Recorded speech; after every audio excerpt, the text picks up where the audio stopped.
Oi, gente. Vocês podem ter visto que eu postei por esses dias esse livro aqui, o livro da filosofia. Ele é da editora Globo, tá? Então vocês vão achar todas as coisas aqui.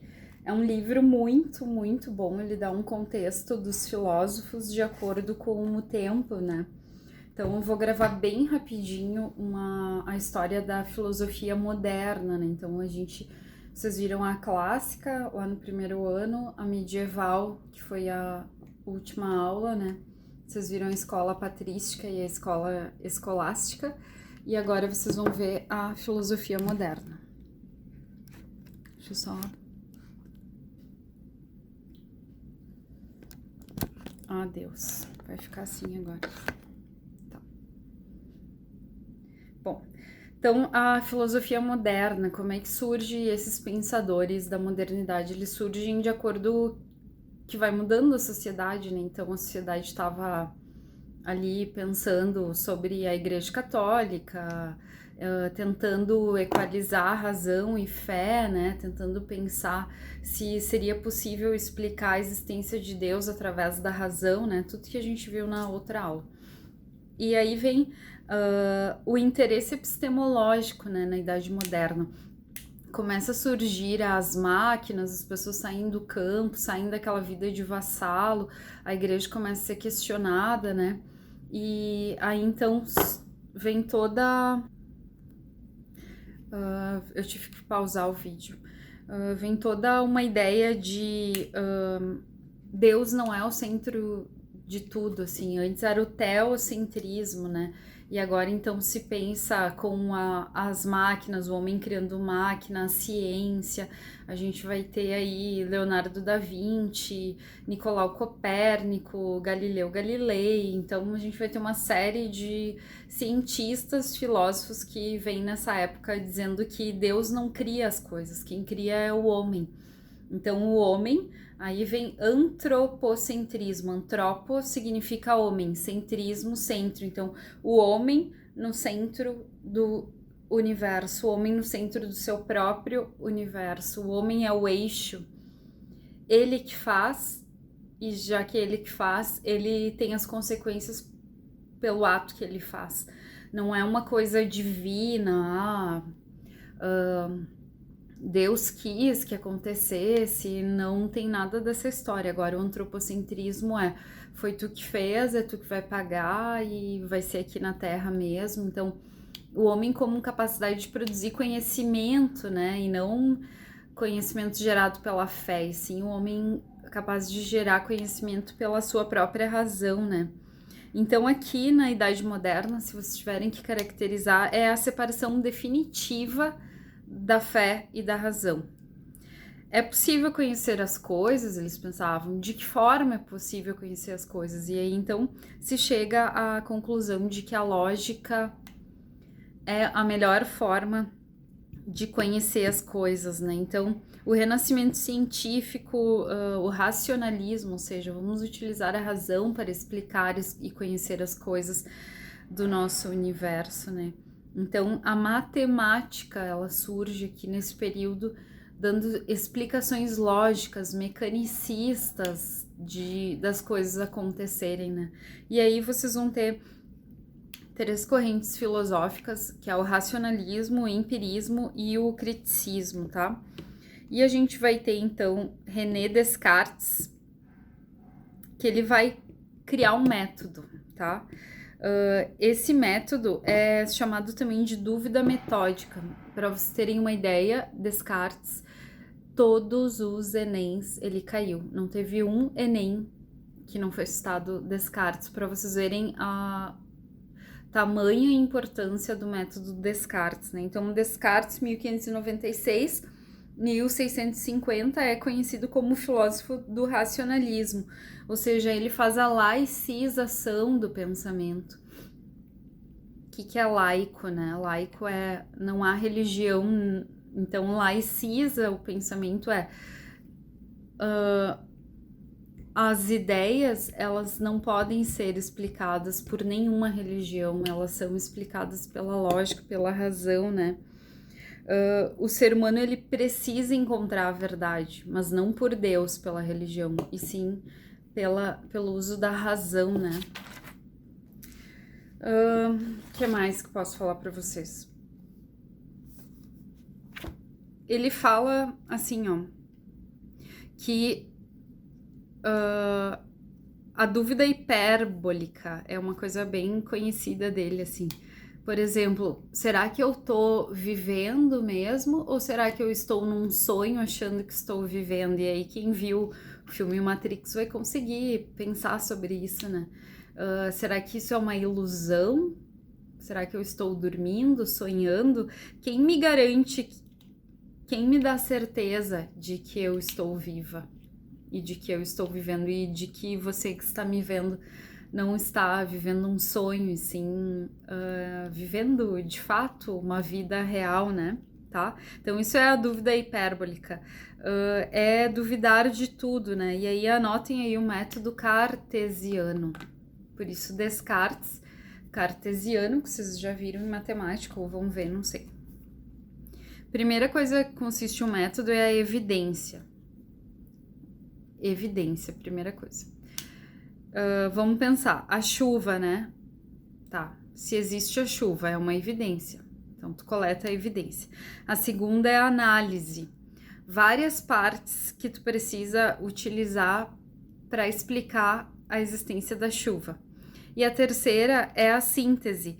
Tu vai tentar explicar de por que chove, da explicação mais simples até tu chegar na mais complexa.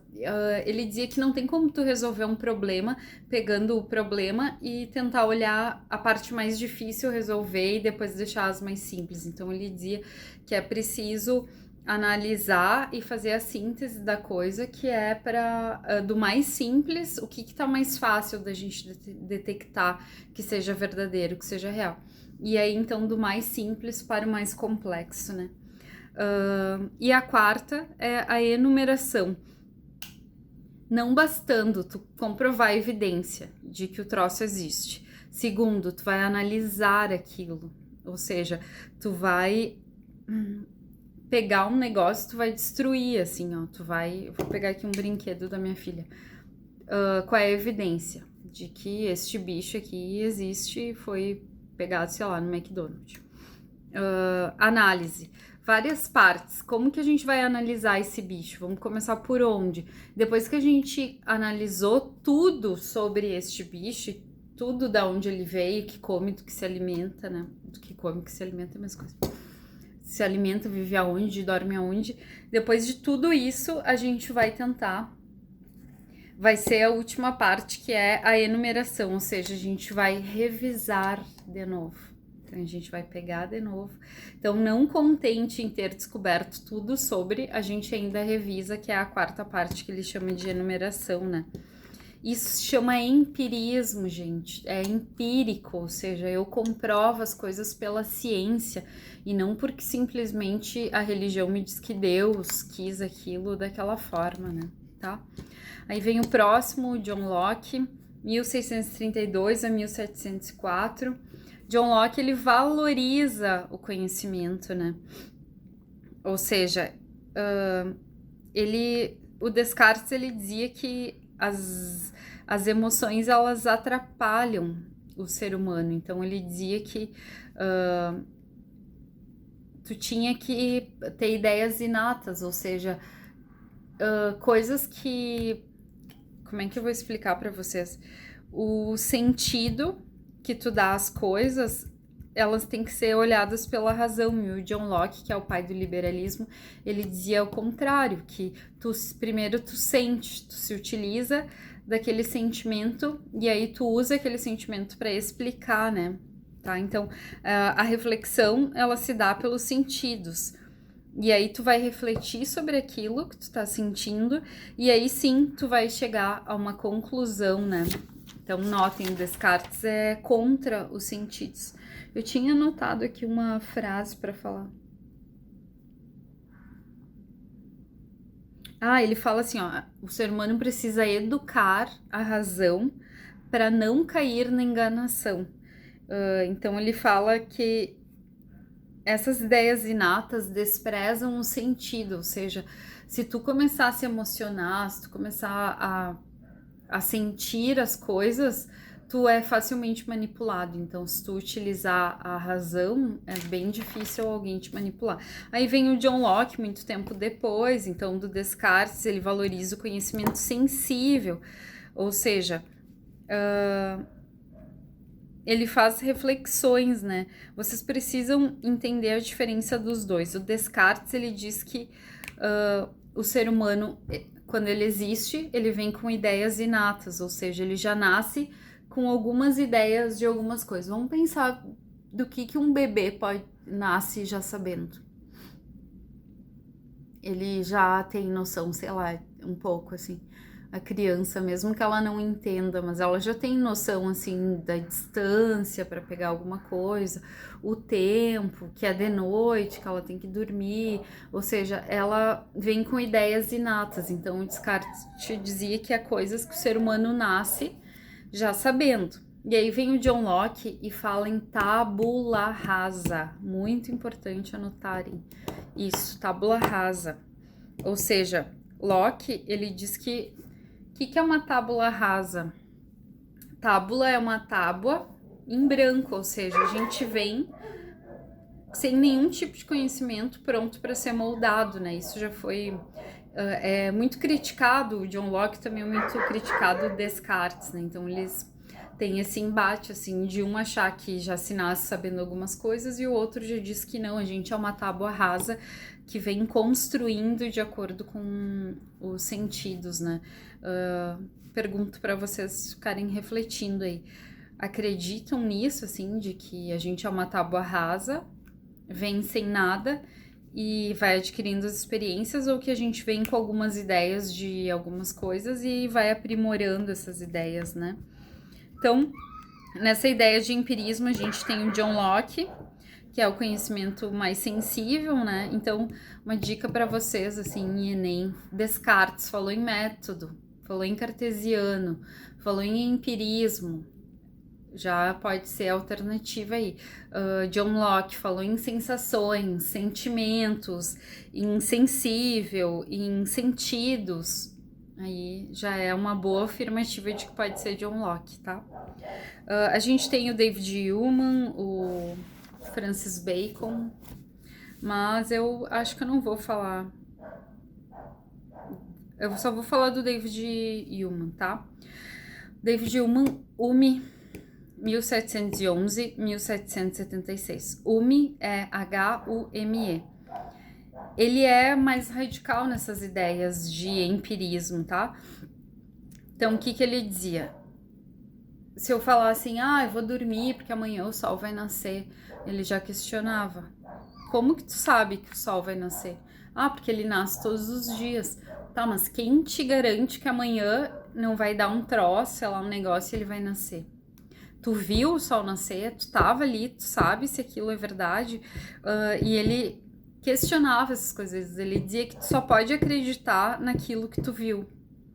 E olha que interessante isso, né? Só pode acreditar naquilo que tu viu. Então, tu viu o sol nascer, porque como que tu tá falando sobre, né? Então, ele era mais radical nesse sentido, né? Ele diz que a gente precisa questionar essa relação de causa e efeito. Nossa, tem uns cachorros aqui na minha rua.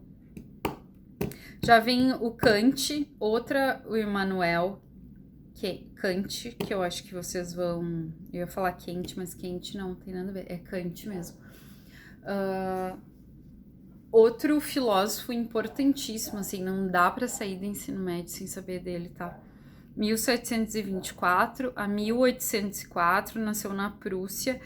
Ele era totalmente a favor do Descartes, tá? Tanto é que ele nasce um bom tempo depois ali do Descartes, né? Ele era total a favor de comprovar as coisas pela ciência, pela demonstração, pelo empírico, ou seja, vamos fazer experimentos para provar, né? Morreu do quê? Não foi porque Deus quis, não. Vamos abrir aqui, vamos analisar o que é isso aqui que estava no corpo dele, vamos, né?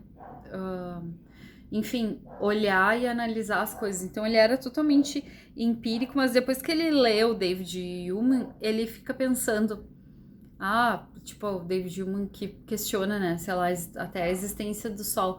Ele começa a pensar que o David não estava tão errado, assim, que poderia ser uma coisa que poderia existir, né? Aí o que ele dizia? Dá para fazer uma razão pura sem experiência? Eu consigo racionalizar alguma coisa sem experimentar? Ele dizia que não dá, que as duas coisas andam juntas. Então, ou seja, ele junta a razão com o sentido, ele junta as duas coisas, assim, não dá para explicar tudo só pela ciência, é preciso sentir, é preciso ver para depois explicar com a ciência, né? Então ele fala que todos os indivíduos nascem na menoridade, então ele fala que a gente nasce sobre a tutela de outrem, né? E depois a gente atinge a maioridade, ou seja, quando a gente se torna esclarecido, só assim a gente atinge a autonomia, né? A gente pensa, só se atinge a maioridade com 18 anos, né? Não, Kant dizia que tu atinge a maioridade depois que tu sai da tutela de alguém, ou seja, depois que tu para de pensar com a cabeça de alguém e tu passa a ter autonomia sobre o que tu sente e sobre o que tu faz e se responsabiliza sobre aquilo, tu já tem autonomia, então tu já atinge a sua maioridade. A maioridade não se dá por um número, 18, já sabe o que faz da vida. Não, tu pode, sei lá, tem gente que tem 35 anos e não tem essa autonomia, não atingiu, né? Então, e tem gente que tem 14, 15 anos e já tá totalmente autônomo nas suas ideias. É isso, assim. Vocês vão escolher ali os filósofos do livro que eu vou colocar para vocês e vão fazer o trabalho, tá? Beijos.